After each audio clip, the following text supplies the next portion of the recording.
These are your second round rankings for 2023 redraft fantasy football leagues. We're going to go through picks 13 to 24, and we're going to compare those with Fantasy Pros half point PPR rankings, which is kind of the consensus of all sites, and then tell you why we are higher or lower on guys than the consensus rankings. So, Alex, you want to start us off with number 13? Yeah, number 13, we got Saquon Barkley, who is our RB5. On Fantasy Pros right now, he's going in the number 8 spot and their RB3. So we're a little bit lower than the field on him this year. Obviously bounced back in 2022, but does have a little bit of injury history there. He's a guy who's definitely safe and has a high floor, but the reason he's a little bit further back in our rankings is because and you could argue this year with Chubb not having Kareem Hunt there, the other four guys we've got in front of him at the running back position are all heavy receiving threats as well. Saquon is not nearly as effective of a receiver as guys like Eckler, Bijan, guys from the last video that we called out. So obviously a guy who is a complete stud in the league, but has just dropped a little bit in our power rankings because of that, not having quite as much of a dual threat ability as those other four guys we put ahead of him. Yeah, a little bit more target competition too with some of those guys that they brought in. Right. Waller and probably 14 receivers in that room. Yeah. Whoever emerges from there, yeah, it's just definitely a better receiving room than. Yeah. And Danny Dimes, a guy that we've talked about in a couple of other videos, obviously has that rushing upside as well, which could take some time away from Saquon. Yep. So coming here at number 14, we got Garrett Wilson. Fantasy Pros has him going as wide receiver 20 with is a sin. At 20, not wide receiver 20. Oh, at 20. Sorry. Same, not the same thing, but kind of the same wide thing. Receiver 10 is what Fantasy Pros. Wide receiver 10 going at the 20th position here. Which again, I don't understand how that's even remotely possible.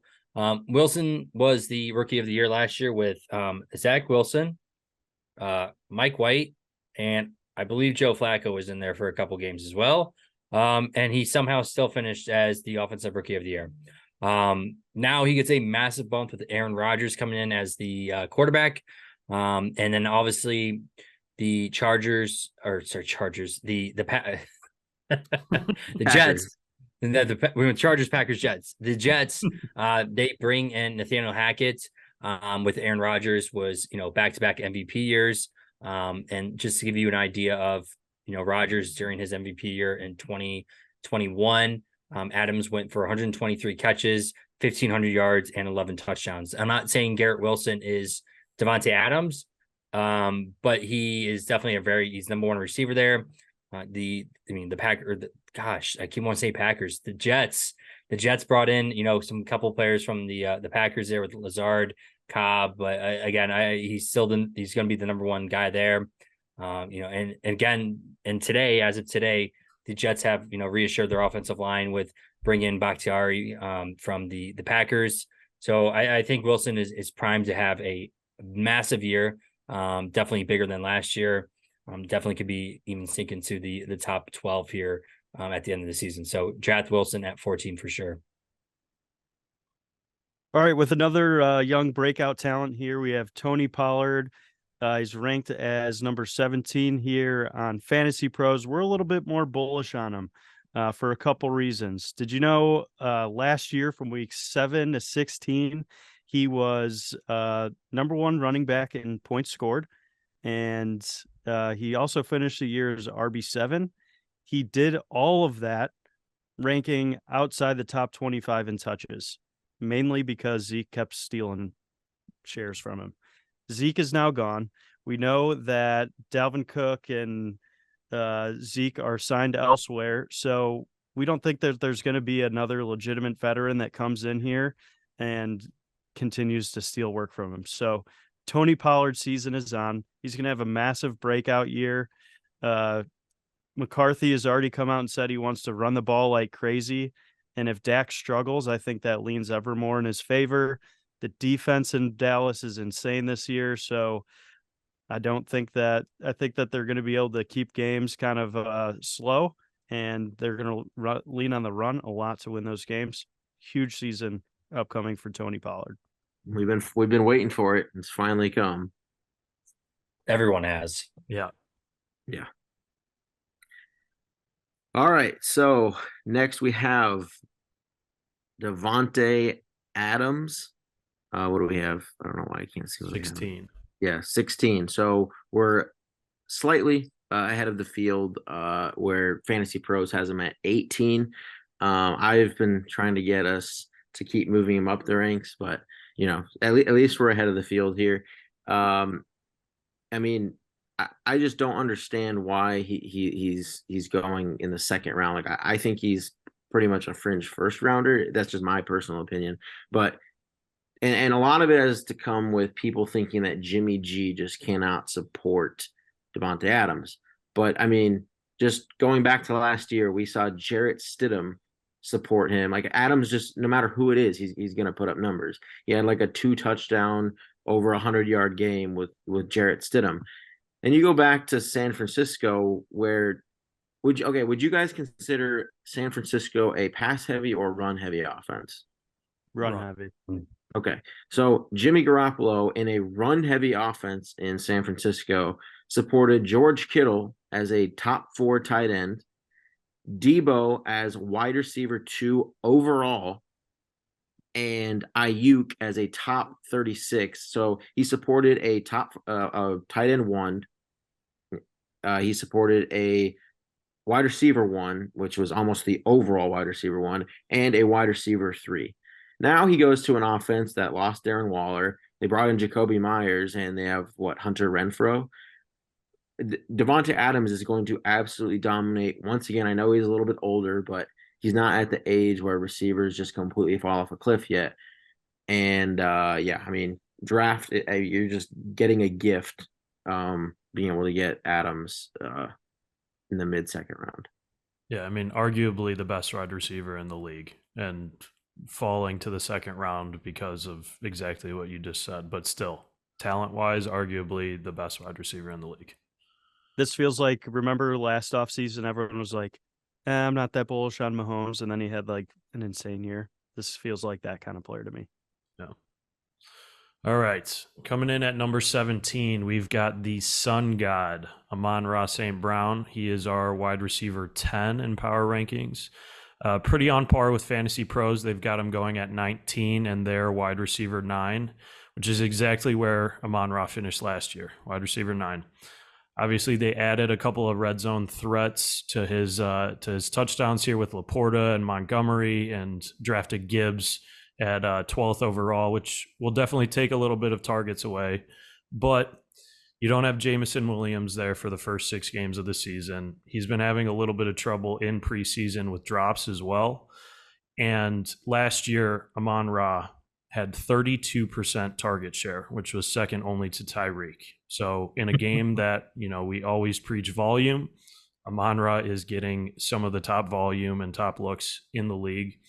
And on top of that, he's got a top 10 strength of schedule for wide receivers. So he's facing some of the worst DBs on a week-to-week basis in the league. Amon-Ra is going to absolutely feast again this year. And it's just absolutely criminal that he did not go until the 4th round, 5th round, something like that in the draft. Yeah. So he literally could be like the wider, like in those first week before Jameis, like there is absolutely nobody to throw the ball to. Yeah. Besides him. Yeah. And the Lions have probably the second best, if not a top 3 O-line in the league. So Jared Goff's going to have some time to get him the ball. Yep. That's true. All right. Coming in at the number 18 spot here, we have Jalen Waddle. Fantasy Pros has him going as the 24th pick here. So end of the second round, which again, I don't quite understand the ranking there, especially in half-point PPR. I know Waddle is a little bit more, on that Miami offense. It's kind of like a home run ball offense. Last year they finished as the seventh top passing team in the league, a top 12 scoring offense in the league, and someone who is the second option with a healthy Tua, who absolutely dominated when he was healthy last year, is pretty crazy. I think he's going a little bit this further down at least for fantasy pros, going at the end of the second round. I mean, he potentially is a wide receiver one. The Dolphins team definitely can support two wide receiver ones. They don't have really anyone else on that team to catch the passes. Tight end wise, I know they brought in A-Chain there. He may come out of the backfield, but they're a pass first team. That's how they're built. And, I think with McDaniels there, that's, again, the Dolphins play in a pretty tough position or division. But again, I don't think that hurts them, again, with the Dolphins having the 24th ranked schedule for receivers. So not going against tough competition this year. I think, a full season of Tua, and I think Waddle should, again, end up going even higher than this. So get him while you can. Don't wait till the end of the second round to pick him up. Right. On to number 19 from the New Orleans Saints, we got Chris Olave. Not just because it's a homer pick for PB. We think he's actually set up for a pretty good season after a great rookie campaign. The things that we love most about him is, even with Andy Dalton and like Taysom Hill or whatever terrible QB New Orleans was rolling out last year, he ranked 8th in total air yards. That is huge for fantasy. That's like one of the main advanced analytics that you want to look at. So he did it with a pretty nonchalant quarterback group. And say what you want about Derek Carr, but he's actually really good at throwing deep. We saw it last year a lot with Devontae Adams, who had a tremendous fantasy campaign. So we think Olave is going to step into that deep threat role for Derek Carr. He's just going to be that big downfield threat, catching those 50-yard touchdowns, getting you those bonus points all season. So we like Olave a lot for a second-round pick. The field is not so friendly to him, maybe because last year he only had 5 touchdowns and, they didn't think he was a good touchdown threat, but, he's all the way down in the 28, 29. So, yeah, we're a little bit more bullish on him here, but go ahead, PB. Let's get I was just saying in our second round rankings, he's our highest differential between where the field has him around 29 and where we have him at 19. So yeah, Olave should absolutely crush this year. I'm a Saints fan. I'm saying that. He will. One more point on him. He has the second easiest wide receiver schedule. So I mean, the Saints have the easiest general schedule in the league. I mean, he's just gonna feast on the easiest. They have the easiest schedule in the league. He will absolutely crush it this year. All right, number 20. Who we got, PB? So we got Jonathan Taylor at number 20. We're below the field on him. He's kind of been falling a little bit in rankings. He was at 12 now. Consensus has him around 15, but we're still lower on him. So with the offensive coordinator, Shane Steichen. Of course, I always mess this up. Shane Steichen. Steichen. Steichen. Oh, it's Steichen. Okay, I always mess it up. Now the head coach. So Richardson is bigger and faster than Derrick Henry.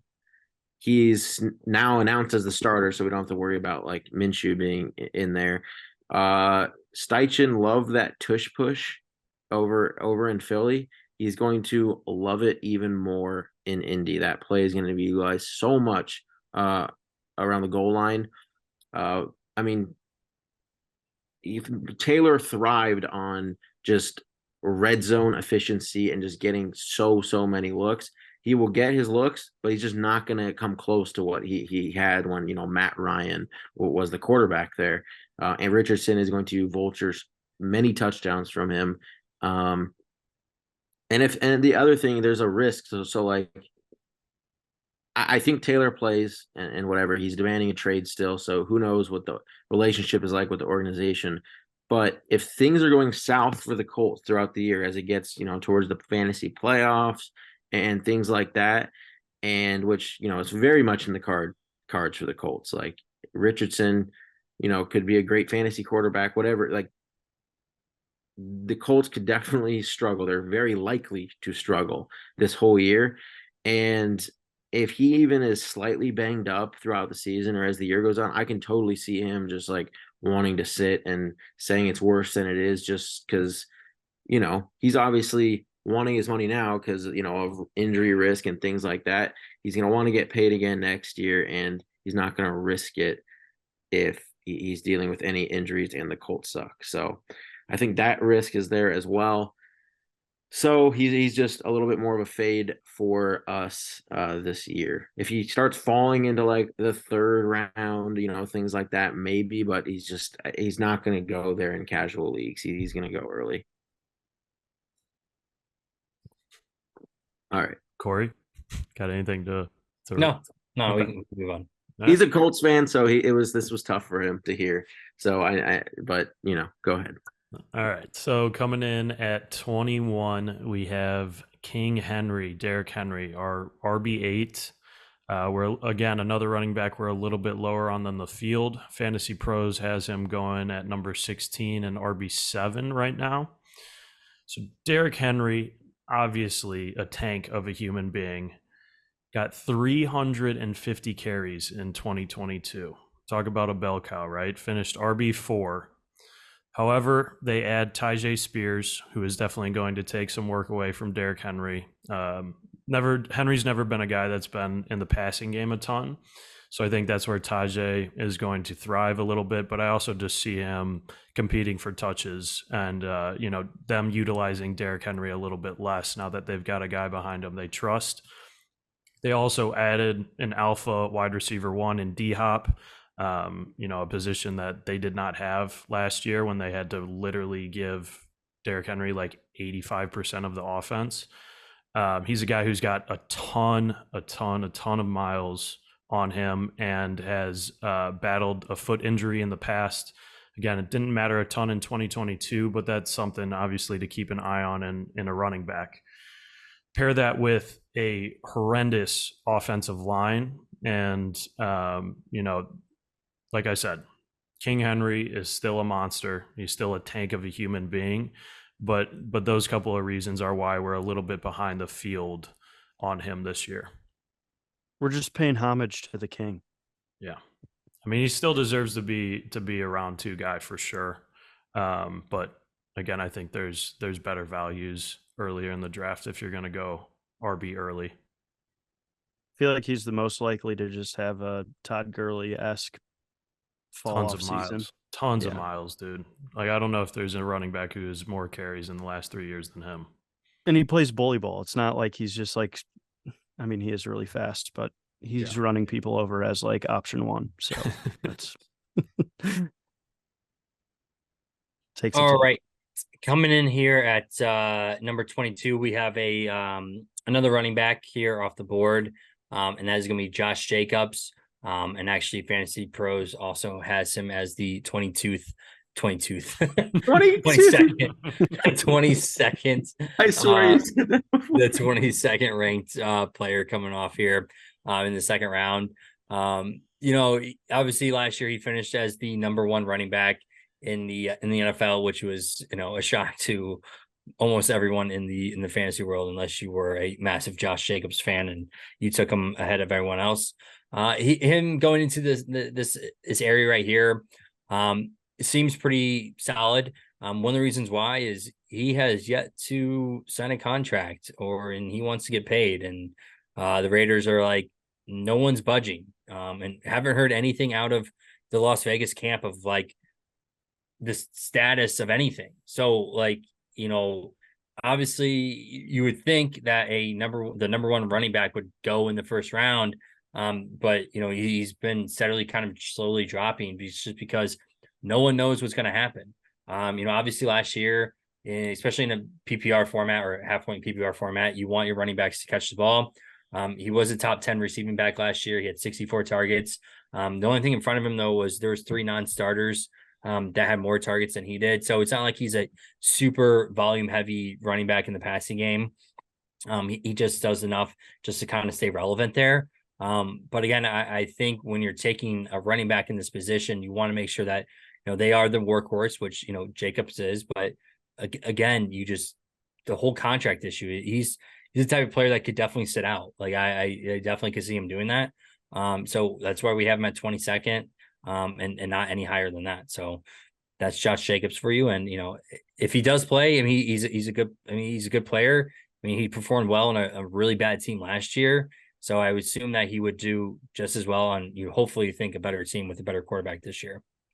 Or maybe not so much a better quarterback, but Yeah, that contract situation is scary. There's been like legitimately 0 reports of them even talking. Like, Yeah.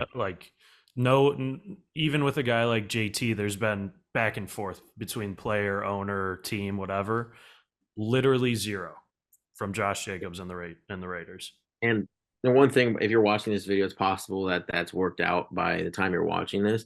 So it's just right now, as of the situation stands, if it's unknown, and with the unknown, it's like you don't want to use a second round pick on that. Like there's just so many other safer options. Like I get it, he probably belongs right around here, or maybe a little bit higher, even if you knew he was going to be healthy the full season. But they're not healthy, just Playing. playing. Raiders are messing around, and they're about to find out. all right, who's got 20? You know who that saying also applies to? Who's that? If you try and mess with the Slim Reaper, he'll burn you right down the sideline. Number 23, we got Devonta Smith, another Eagles wide receiver.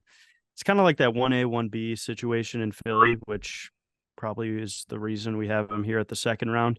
The field thinks this guy's a third round pick, and I think the field is wrong. So we're going to take advantage of that, draft him in the second round. You're going to love it.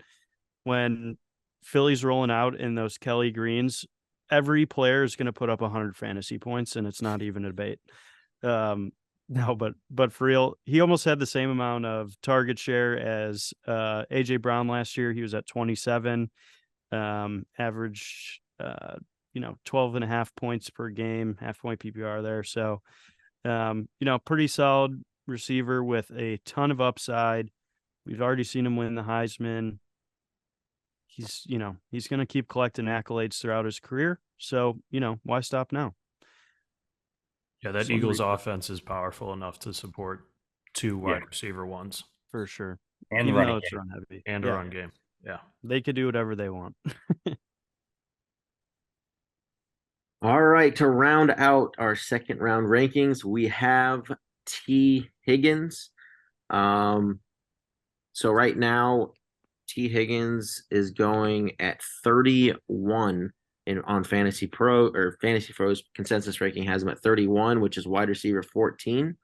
And we also have him at wide receiver 14, but we have him at 24 just because we think he belongs ahead of, some of the running backs that go ahead of him, which are like Najee Harris, Etienne, Ramondre Stevenson. It's just, we like the value, and more so like T. Higgins, he's just like a surefire wide receiver 2 with wide receiver 1 upside. He finished as a wide receiver 1 last year. He finished as wide receiver 12. So it's just like a lock and load, safe wide receiver 2 pick with one of the greatest quarterbacks, if not the best quarterback in the league, Joe Burrow. And so you then also, just like P. Ryan is gone, Hayden Hurst is gone. So some of those targets are vacated there, and T. Higgins is just like, he's such a safe pick in my opinion for redraft leagues. Yep. Still has a ton of upside. This is what you're shooting for in redraft. You want the super safe floors who have a lot of upside as well, and this T. Higgins just fits that bill. Yeah, him and Devonta are in very similar situations. That wide receiver 2 with wide receiver 1 upside, potential, skill, all that. In high-powered offense. And it's just the running back value in redraft. It's just there's so many good options in these like middle rounds to late rounds that you can, whether it's a 0 RB strategy or you just get one stud early and then you just wait a long time. It's just wide receivers are so much more valuable. All right. That will do it for our second round redraft rankings. We'll be back to cover some more, auction strategy and things like that in some upcoming videos. If you like the video, please subscribe and give this video a like. Helps out the channel a lot, and we will see you next time. Corey, get that dentist appointment scheduled too while you're at it.